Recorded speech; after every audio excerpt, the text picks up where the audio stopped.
Welcome to the Kindness Is podcast, where we take a deep dive into the true meaning of kindness.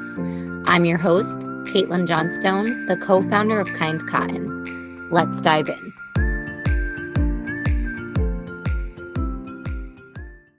Hey friends, and welcome to another episode of the Kindness Is pod. You are in for such a treat today. I get to interview such a wonderful, insightful, compassionate human being about all of her lessons on acceptance and letting go. And if you are anything like me, those might be two of the hardest things that you have to do in your life. I dwell on all the things. I never want things to change. I am so incredibly hard on myself. And you know what? It's time that we feel all of the things and that we live authentically and embrace ourselves for who we are and the decisions and choices that we make, and we let it go. Listeners, today I have the fabulous and fierce Susan Verde here with me. I'm so incredibly grateful because Susan and I have done some collaborations in the past. And as soon as I read her most recent project, aside from being in a puddle of tears, which we will get to throughout this podcast, I knew I had to have her on to talk about her journey and her relationship with herself and how that relates to kindness. So today I have the #1 New York Times bestselling children's book author and children's yoga mindfulness expert, Susan Verde. Most recently, as I mentioned, she has written this incredible memoir called Say One Kind Thing: Lessons in Acceptance, Love, and Letting Go. She is also a mother of 3 teenagers, 2 cats, a dog, and a tarantula, which I love, and we may have some questions about that too. And she lives in my home state, New York. So, Susan, thank you so much for being here today and taking us on this journey with you. I'm so excited to be here with you. I'm so excited you're doing this podcast. I think it's such a wonderful just extension of all the beautiful work you're doing in the world. So thank you for having me on. Thank you so much. Yeah, I mentioned to Susan a little bit before we started, but I've had so many incredible instances through the work of Kind Cotton of connecting with such insightful people who have these varying definitions of what kindness is, and you are certainly one of them. So I'm very excited you are here. Yay. I know I gave everyone a little bit of an insight as to who you are and what you do, but is there anything else you would like to share? I mean, I think the only thing I like to throw in there is that I was an elementary school teacher for many years. So I feel like, and writing, especially children's books, allows me to continue that connection with educators and students. And so I just wanted to put out my special love for educators and librarians and all the people out there doing this beautiful work with kids. So. And I think that we can never hear enough of that in the climate that we are in today. Yeah. So thank you for appreciating educators. Having been one myself, I don't think that anyone can quite understand unless you have gone down that road. So thank you for throwing that in there. Yeah, it's a tough one. It is. So I know I said to you that the majority of this podcast, I think, is going to lean so much in the direction of your latest book. I love all your children's books. Don't get me wrong. However, I can't put this book down. And it's so raw and unapologetically authentic and everything that I needed to hear as a daughter and as a mother. So I really want to get to the root of your life and your inspiration behind writing this incredible memoir. All right. Oh my goodness. It was a really interesting project to work on. I think what inspired me to want to write this book for, an older audience, big kid audience grown up, is that in my work with kids, I would go to schools and, things like that. And here I am sort of sharing all of this like mindfulness and yoga and whatever. And kids ask me things like, are you always mindful? Do you ever get upset? And of course the answer is no, I'm not always mindful. Yes, I get upset. And it just got me thinking, sort of like, it might be worth kind of sharing the journey that got me here, but also the journey I'm still on, to give a little insight into, why I even want to talk about these things or share these tools, or why this is so important to me. And my hope with the book was to, through being as authentic and vulnerable as possible, not telling anyone what they should do or what the key to life is or what the answer is, but just share the experience in the hopes that somebody also feels, seen in some way, shape, or form. It was a tough one because there were certain points when I thought, oh my gosh, I'm sharing way too much about myself. And that, it was either stop or just lean into it. And yeah, so I just leaned in. And And there you we did it go. beautifully. I think that's why it resonates so deeply, because you can see the humanity oozing from this book. I don't know if that makes sense to you, but you can Mm. see you. Not even, and I mean, Susan and I have only had a couple of conversations. It's not as if we really, really know one another. So when I say that coming from a place of not knowing you too well, right? Not having tremendous connection, although I like to feel like I do a little Yeah, bit. I do too. I feel that way too. But there's just such a peace that is so humbling throughout the story.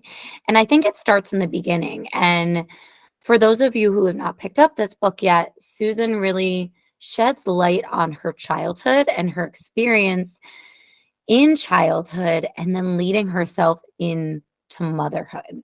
So I'm hoping that you can share a little bit about your childhood and why you kind of chose to take the path that you did as a mom. I think so. I start as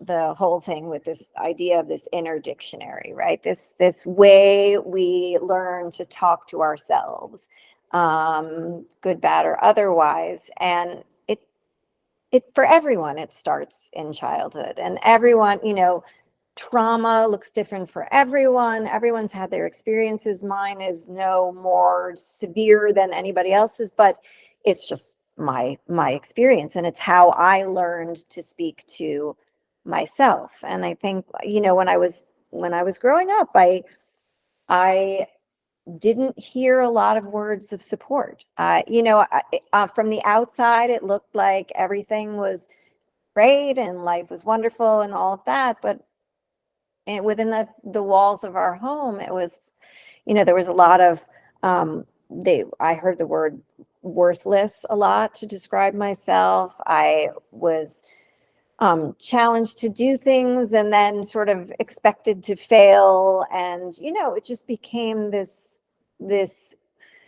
very loud voice that I heard first from others and then started using myself, to focus on how I wasn't good enough, how I wasn't enough.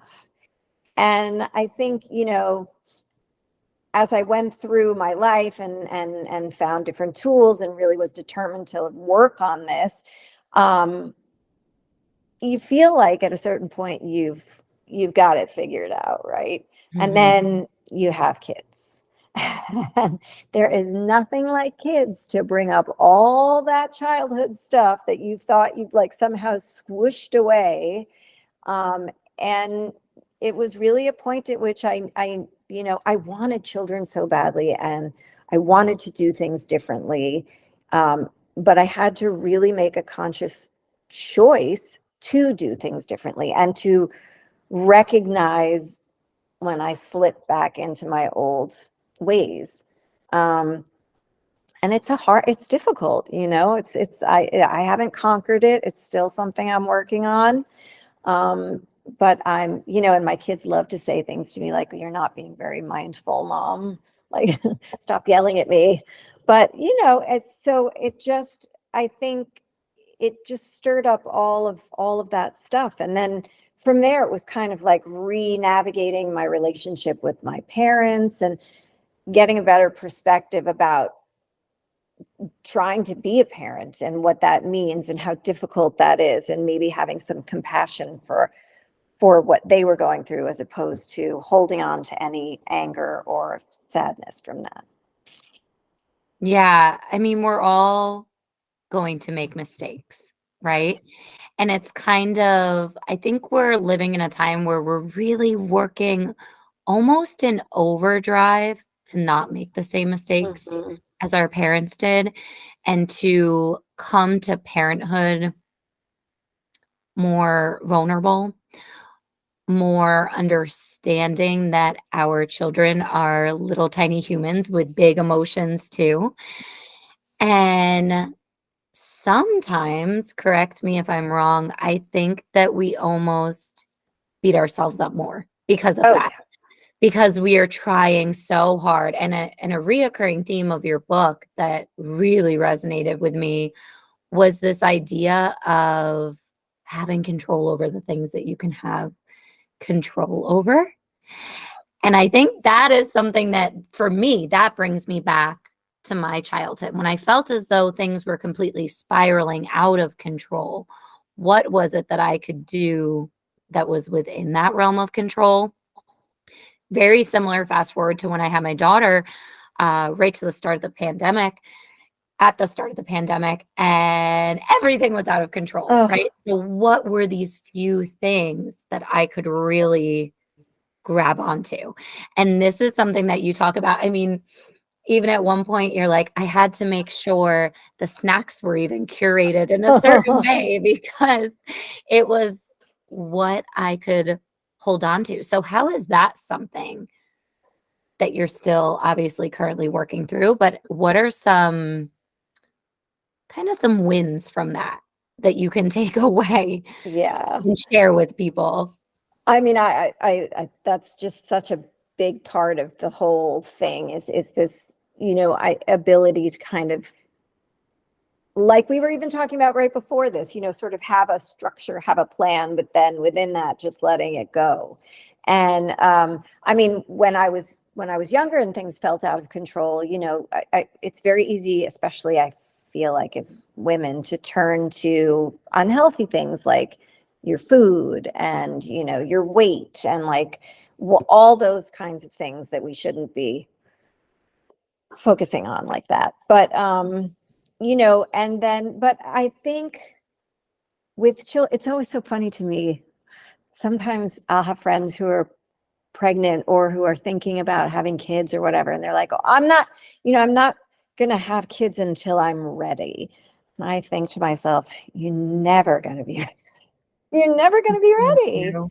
Mm-mm. You might think you've got it all down, and it's no, it's just there's going to be some multiple moments in time when you're like, oh my God, this is just completely out of my control." I think the sort of the wins have been that my kids have helped me in so many ways kind of let go of that.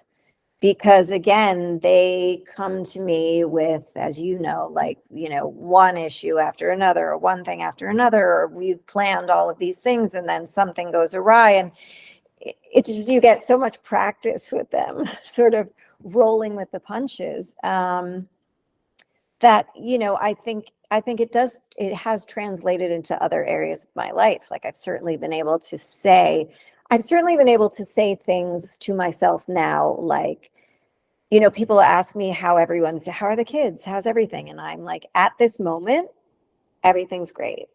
It, it doesn't mean I'm expecting everything to fall apart, but I know that there's a good chance that there's going to be a bump or a something.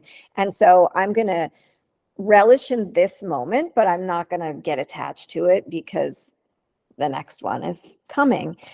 And but it sort of makes me feel like I have taken this outlook on life, like the point of being here, or one of the points of existing, being here, is to experience. So all of these things, whether they're, very challenging or a breeze, I get to feel, I get to experience, I get to go through, or they get to go through me. And so, and for that, I'm super grateful, because otherwise, I'd rather do that than sort of be numb to everything. Mm. But yeah, yeah. So, I mean, there's little wins all along the way. Um, and I've just learned to kind of let go of more than I usually would, and laugh at myself when I notice that I'm holding on to my curated snacks, or the way my coffee's made, or, I think you're right about being more vulnerable with your parenting, that we're all trying to do that, which on some level is so freeing, because Mhm. you don't have to be perfect for your kids. Like, you are allowed to say, I made a mistake. I shouldn't have, I wish this is what I was projecting onto you, whatever it is, mom made a mistake. And that A is a wonderful model for them, and B is so freeing for you, in that you don't have to hold on to this idea of being perfect. That we all do That as we all do women in this anyway. I mean, we do it society, anyway, particularly. but No, at but I least, think for sure, I think that that part is key because we're just talking so much more. We're yeah, sharing so much more feeling, and in sharing that feeling, we are in the moment, which is something else that you talk about a lot throughout this book, and how mindfulness has helped you in being present. And I always say that I was so grateful because I grew up dancing with a phenomenal, phenomenal dance teacher who really, more than the movement, taught us mindfulness without really knowing what the word was at the time. right. We were there and we were collectively in a space in which all we were focused on was moving our body in a beautiful way and connecting with one another. And I think for you, you talk about throughout the book how I believe it is one of your child's meditation is being at the ocean, and you realize that that was also your father's. And I think for you, it was potentially movement as well, right? Yeah, yeah, And I'm absolutely. curious because people hear meditation as sitting down and Right. Yeah. I mean, there's definitely, so yeah, there is one specific chapter where I talk about, how I really wanted my kids to sit down and meditate with me, because I had learned how to do that, even though, my mind wanders and I'm fidgety and whatever, but I knew how to do that. And I wanted that for them, because I thought, oh, well, it's helped me so much. They have to, and they should grow up doing this and whatever. And, for like 5 minutes, they were interested. And then it was, they needed something else. And I came to realize that they they did have that ability to be fully present and fully in the moment. And I could see it. I could see it when my son was surfing on the ocean. I could see it when my, other child was playing football, or when my other child is painting, or whatever it is. There are these moments of real presence. And I also then noticed that I had those moments beyond just sitting and meditating too. Movement is really important for me. That's why yoga or exercise or whatever it is, it's not for me so much about the body as it is for my mind, as it is for being Mhm. connected in that space, in that moment. But yeah, everybody's, meditation or mindfulness or presence can look different, and it still counts. It counts Mm. for everything, you know. So I think when that's people get overwhelmed with like, oh, I can't do. I had a teacher I was working with, and she said, well, uh, what would you tell someone who can never sit still, who can never calm down, who always has to be doing something? And then she was like, just asking for a friend. And I said, well, what is one thing that you really love doing that brings you joy? And she said, well, I love taking pictures. I love taking my camera and going out. And I was like, well, in those moments, are you worrying about everything else? Are you, you know, it doesn't mean that you have to stand still. It means that you have to just be there doing that thing that keeps you connected. And that Mhm. right there is your stillness, your meditation, your presence. Mm. I love that because I think we often think of it as sitting down and listening to something and being still and clearing our mind. And that's not always the easiest thing for people. So finding that joy in what you do that allows you to just be is so important for people to hear. Yeah, I mean, that's the thing that will quiet your mind. I mean, listen, I'm not knocking meditation. I love it. It helps me. I think it's wonderful. But this idea of quieting your mind, I think people tend to, when their mind, you know, your mind is always thinking, Mhm. right? And if they're not reaching that point of like everything sort of quieting and slowing down, whatever, they think they're not doing it right. And then it becomes this whole, like, once again, negative self-talk and all of this. And, you know, your mind is quiet. When I am on the water, my mind is actually quiet because I'm really not worrying about before, after, whatever. I'm just there. Um, so those things that you find that you really connect to and can really be present in those moments, that's the quieting. Mm. Yeah, it allows that release and letting go and just being. And I love that. And speaking of letting go, Mhm. we throughout the book, you said, all these things come up about being perfect and that inner dialogue that you have always told yourself, and your kids have helped you to let go, and all these various scenarios that have come up. But there is one in particular that really resonated with me because I think it will also truly resonate with many other people. Um, you write about your child who is trans in this book, and you were very open and honest about the fact that, hey, prior to them telling me this piece of their truth, I thought I was an ally. And I think you go on and on saying, I grew up in queer spaces. I went clubbing with drag queens and tons of different people that were a part of the LGBTQ plus community. And then as a mother, I felt as though I still needed to be in control. And I'm wondering if you could share a little bit of that with us, because I think it'll help people to understand and how to either be a better ally or be a better support to their children or whomever it is in their lives, that they just need to be loved authentically. And I'd love Yeah, for you to share that journey. sure. Yeah. I mean, I have to say that I'm so grateful to my child for giving me that opportunity to work on myself and you know, letting me love them, but loving me through the process as Mm, well.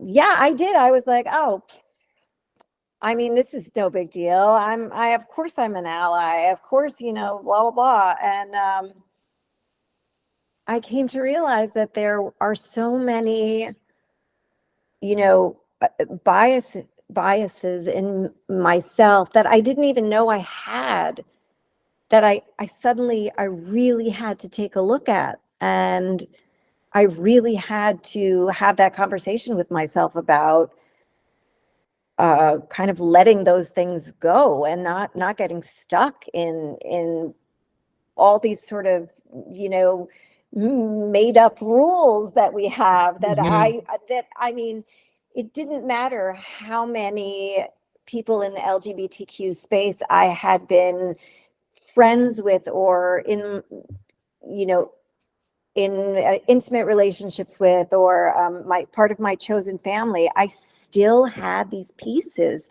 that were so, it was like, that were so ingrained in my being.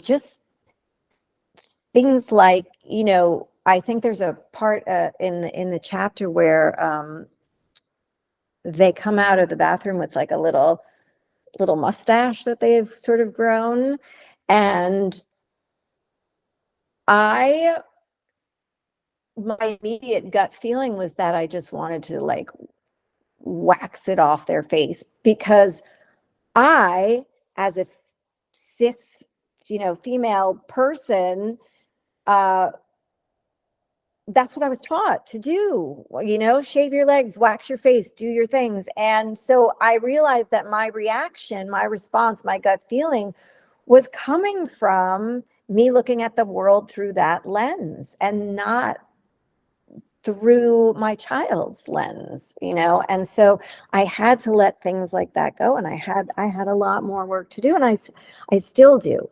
But the thing is, I think it's okay. You know, I'm not upset with myself. I'm so glad that I was able to see that the things that I needed to work on and then be able to work on them. Um, and, you know, again, grateful for a child who will let me ask them questions and will talk to me and forgive me if I screw it up somehow.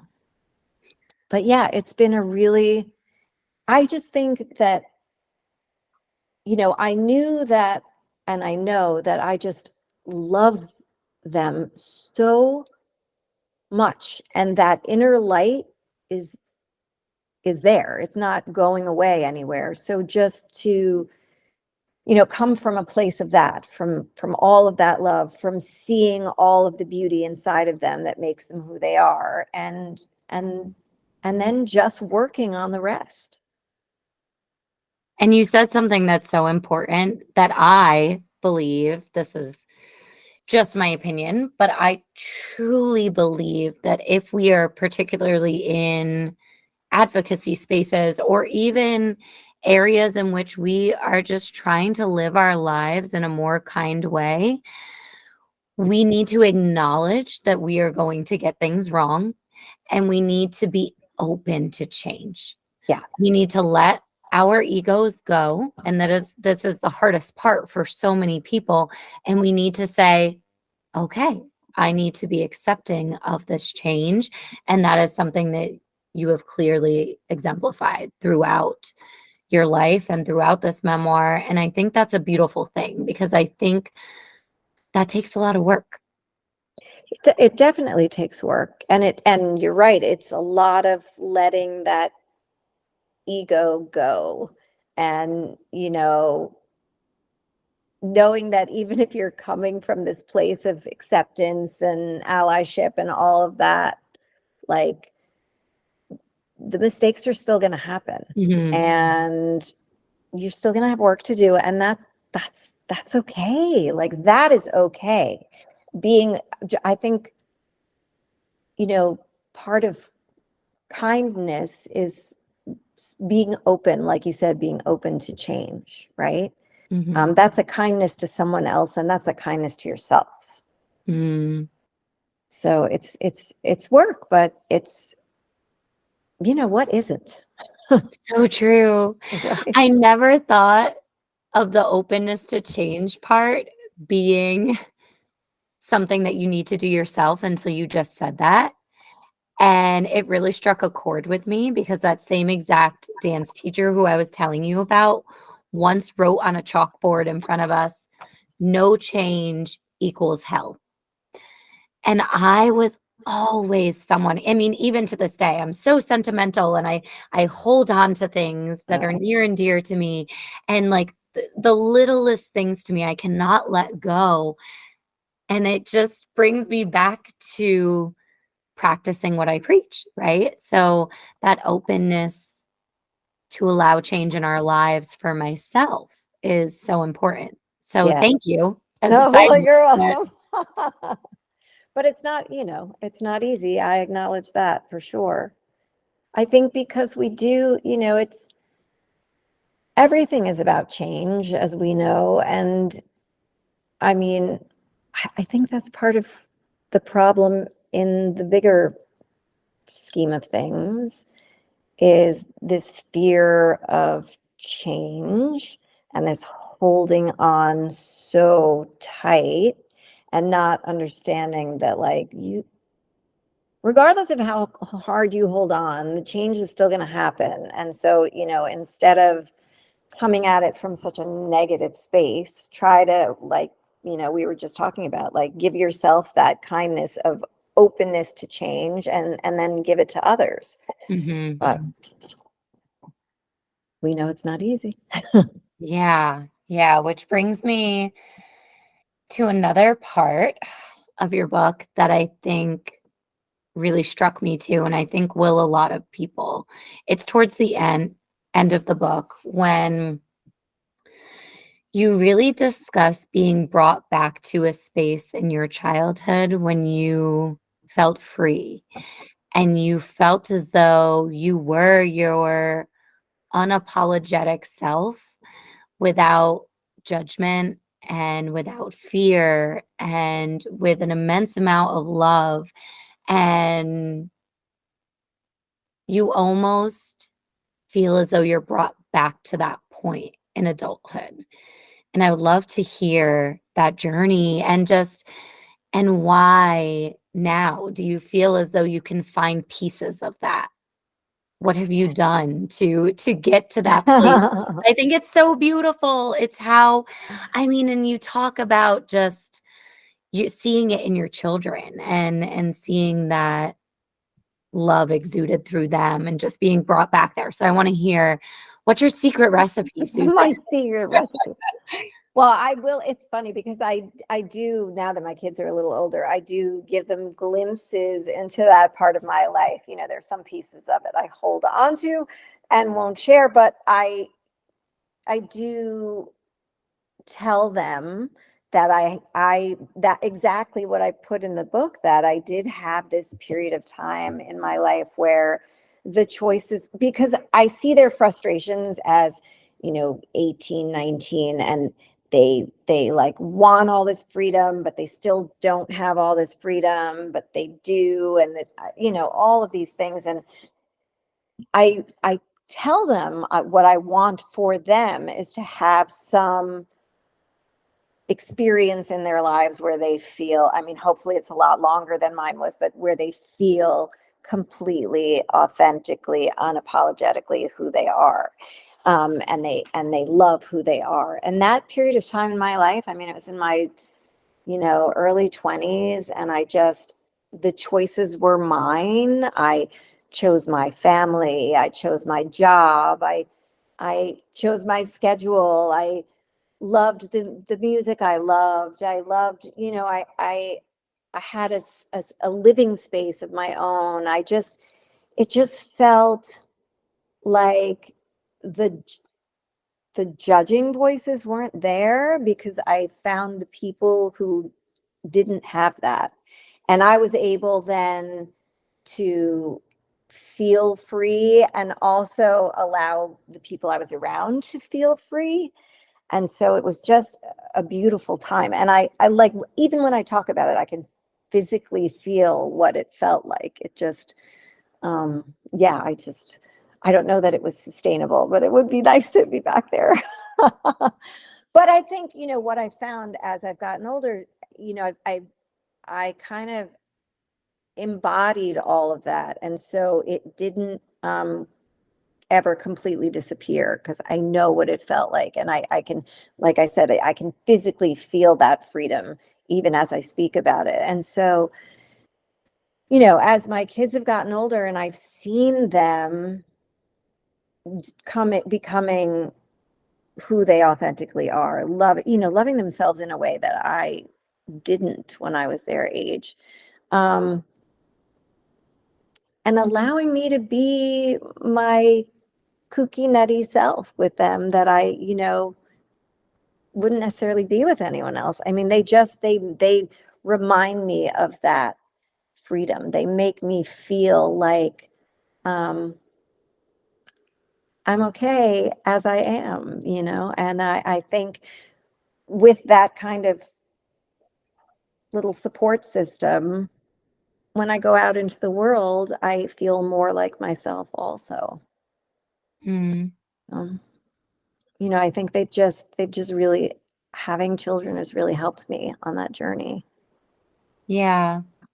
And I think it's important that you mentioned too, we tap into that still. Like we Yeah, find the things, and I guess that maybe goes back to the things in which you're present or the things that bring you joy will bring absolutely. you back to that space. Because you Right. mentioned writing and practicing yoga, and you're kind of find that, as you say, I think that downtown girl, right? Like Yeah. that little girl Yeah. who's Just that, free. again, yeah, tapping into those things. I mean, playing the music that I used to play Mm, back then, still being connected with some of the people, doing writing, teaching, all of those things make me feel like myself. And when I'm in those spaces, I just try to really absorb it because there are times clearly when we're not in those spaces, but it's kind of like you've still got that in you. So it's there, it's part of you. Um, and if you can kind of grab onto it and absorb it, I think we can remember who we are at our core. yeah, for sure. I also would be hugely remiss if I did not mention your father's passing in this book and just the journey that you went on there, because again, there's just a lot of complicated feelings and ultimately a peacefulness that comes in the end in which you felt a resolve, and not in a typical way. I think so many people who have complicated relationships throughout their lives, when that loved one is on their deathbed, they feel this intense need to hear the apologies and say all the things. And you have this moment in the book when you are all just sitting there being with one another.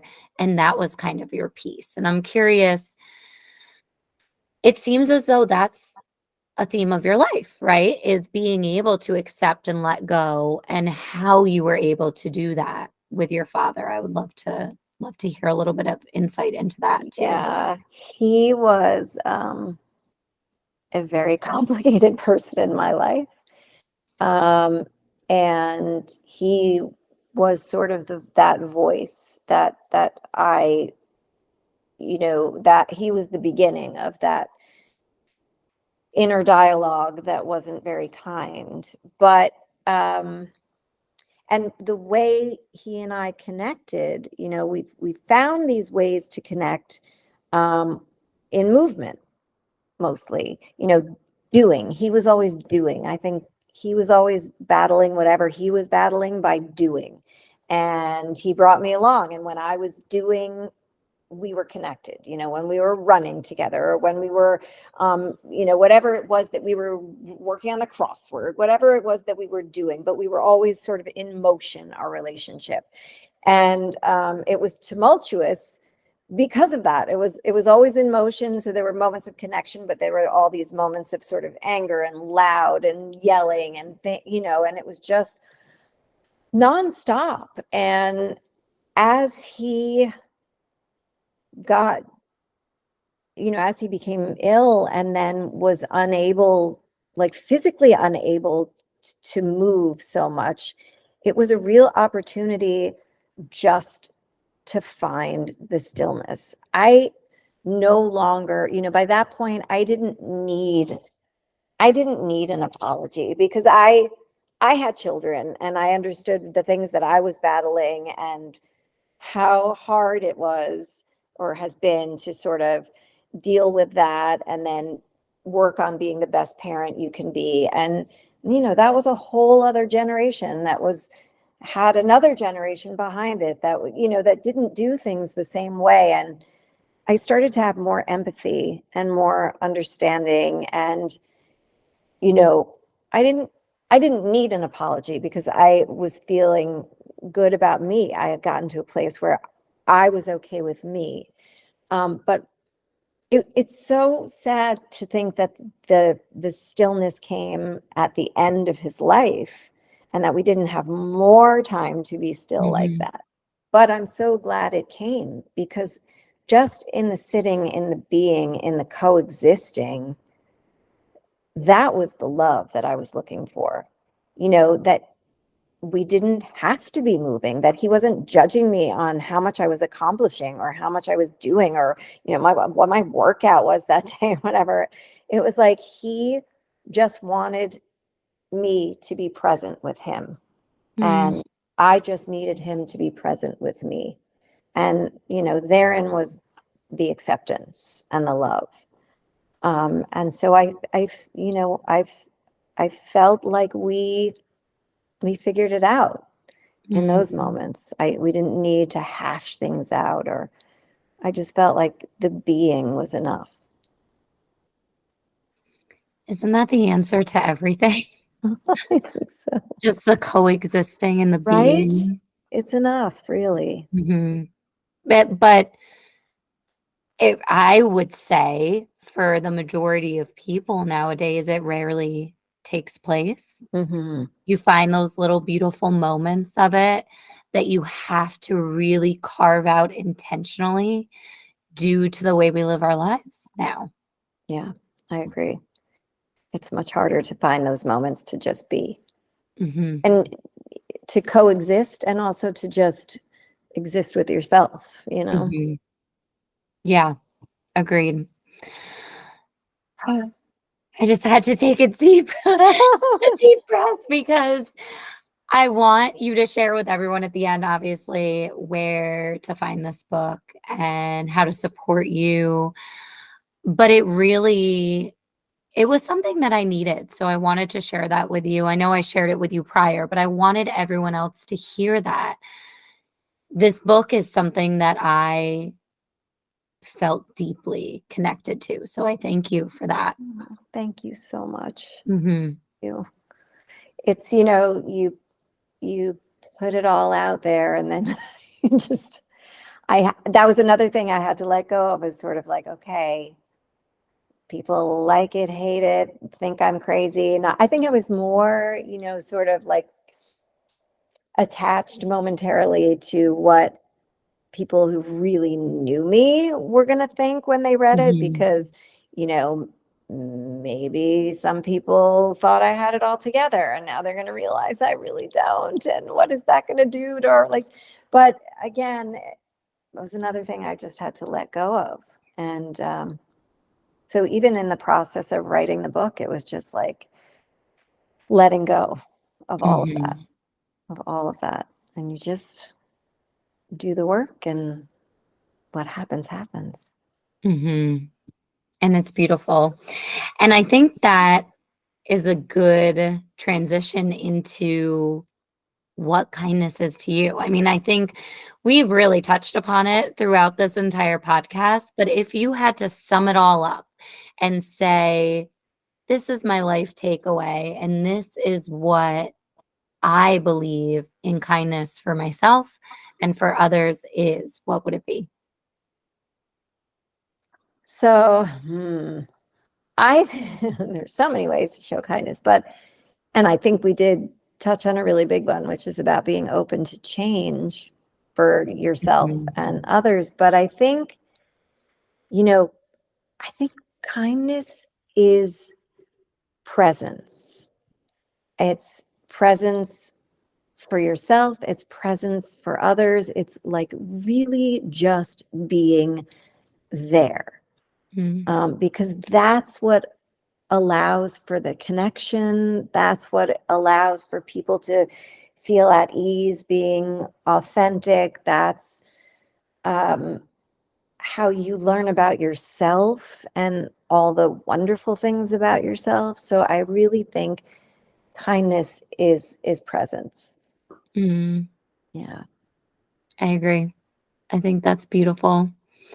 So before we wrap it all up, please tell everyone where they can follow you, where they can get, and I lied, everyone. I said that I was going to talk about Susan's children's books too, but I It's will okay.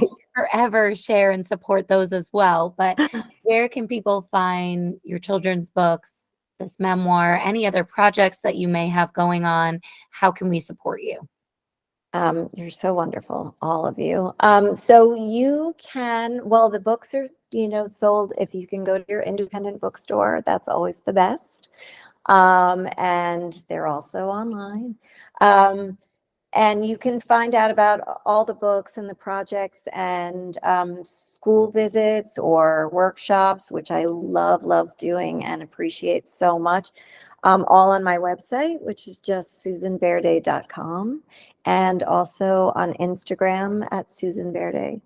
I was on other social media platforms, but I kind of removed myself from a lot of them. They just don't feel like a good vibe. I But get it. I get yeah. it. I go back and forth every day. Yeah, it's a tough one. I Yeah. am on TikTok, but I have not produced anything yet, so I get to see all of you, Yes. Yes. but Well, yeah. thank you, Susan. Thank you for showing up today and being with me and sharing your authentic self and story. Well, thank you for having me and for everything you do. So I'm so glad we're connected. Me too. I was having a really tough couple of days prior to my conversation with Susan.